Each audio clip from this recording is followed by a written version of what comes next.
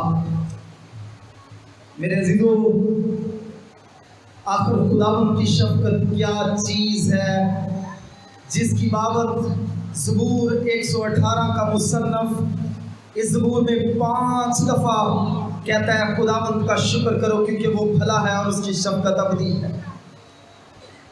یہ خداوند کی شفقت کیا چیز ہے؟ خداوند کی شفقت کے لیے مستعمل عبرانی زبان کا لفظ حسید یا حسید سے مراد خدا کا وہ کرم، خدا کا وہ رحم، ترس، فضل ہے جو وہ اپنے بندوں پر کرتا ہے۔ کسی شخص نے کہا خدا کی شفقت یہ خدا کی وہ محبت اور الفت نہیں جو خدا تعالیٰ تمام دنیا کے لیے رکھتا ہے، بلکہ اس سے مراد وہ خاص محبت اور الفت ہے جو صرف اور صرف خدا تعالیٰ اپنے ساتھ رشتے میں بندے لوگوں کے ساتھ دکھاتا ہے۔ خدا کی ابدی شفقت جو ہے یہ خدا کی وہ خاص محبت، خدا کی خاص الفت ہے، خدا کی خاص کرم نوازی ہے جو خدا صرف اور صرف اپنے ساتھ عہد کے رشتے میں بندے لوگوں کے ساتھ دکھاتا ہے۔ رحمت رب دی انہاں اُتے جیڑے خوف مناون، اور جب ہم زبور 103 میں انہی الفاظ کو پڑھتے ہیں تو خداوند کی شفقت خدا سے ڈرنے والوں پر ہے، خداوند کے خوف میں رہنے والوں پر خدا کی شفقت جو ہے وہ ظاہر ہوتی ہے۔ ان پہلی 4 آیات کے اندر خداوند کا بندہ زبور نویس میرے عزیزو بنی اسرائیل قوم کو، ہارون کی نسل کو اور خداوند سے ڈرنے والوں کو خداوند کی ابدی شفقت کے لیے ستائش کرنے کی دعوت دیتا ہے، تحریک دیتا ہے۔ اور ہمیں بھی آج کی شام خداوند کی شفقت کی تعریف کرنی ہے۔ جب ہم اپنے اس چرچ کی سالگرہ کو منانے کے لیے، جنم دن کو منانے کے لیے یہاں پر آئے ہیں تو در حقیقت ہمیں کسی اور شخص کی مہربانی کے لیے ہمیں اس کو اپریشیٹ نہیں کرنا، بنیادی طور پر یہ کام خداوند نے سر انجام دیا ہے، اس کی شفقت کی بدولت ممکن ہوا ہے۔ اسی لیے کلام میں لکھا اگر خداوند ہی گھر نہ بنائے تو بنانے والوں کی محنت ابس ہے۔ اگر آج آپ کلیسیا کی صورت میں موجود ہیں تو خداوند کی ابدی شفقت کی بدولت، اگر آپ نے اس گھر کی تعمیر کے کام کو انجام دیا ہے، خدا نے آپ کو وسائل دیے، آپ نے اس چرچ کو 5 سال قبل تعمیر کیا، تو یہ کس کی بدولت ہے؟ یہ خداوند کی شفقت کی بدولت ہے، اور خدا کی شفقت کی بدولت آپ اس مقام پر پہنچے ہیں، اور یقیناً آج کی شام آپ کو خداوند کی شفقت کی تعریف اور تمجید کرنے کی ضرورت ہے۔ میرے دلو، خداوند کی شفقت کی تعریف خداوند کا عظیم نبی یرمیہ بھی اپنی کتاب کے اندر نوحہ میں کرتے ہوئے نظر آتا ہے، اور وہ کہتا ہے یہ خداوند کی شفقت ہے کہ ہم فنا نہیں ہوئے، اس کی رحمت لازوال ہے، وہ ہر صبح تازہ ہے، تیری وفاداری عظیم ہے۔ میرے عزیزو، اس حوالے کے اندر یرمیہ نبی بھی نوحہ کے اندر خداوند کی شفقت کی مدح سرائی کرتے ہوئے نظر آتا ہے، اور اس زبور کی پہلی 4 آیات کے اندر اور پھر آخری آیت کے اندر بھی خداوند کا بندہ زبور نویس جو ہے وہ بنی اسرائیل کو من حیث القوم بطور نیشن ان کو اس بات کی تحریک دیتا ہے کہ وہ خداوند کی ابدی شفقت کی تعریف کریں، اور پھر وہ کہتا ہے کہ ہارون کا گھرانہ اب کہے کہ خداوند کی شفقت ابدی ہے، اور پھر تیسرا